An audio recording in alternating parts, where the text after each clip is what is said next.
রাতের ঢাকা সিটির সৌন্দর্যতা, একাকিত্ব, নীরবতা। কিছু কিছু দোকান খোলা আছে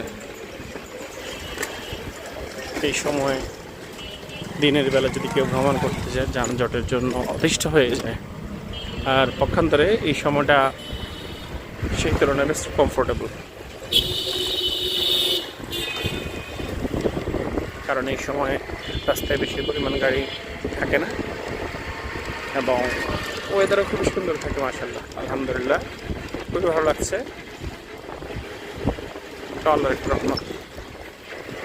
তিনি পৃথিবী সৃষ্টি করেছেন বলে এই সৌন্দর্যতা এটা উপলব্ধি করা আছে। জাস্ট অ্যামেজিং, সুবহানাল্লাহ। এনজয় করুন।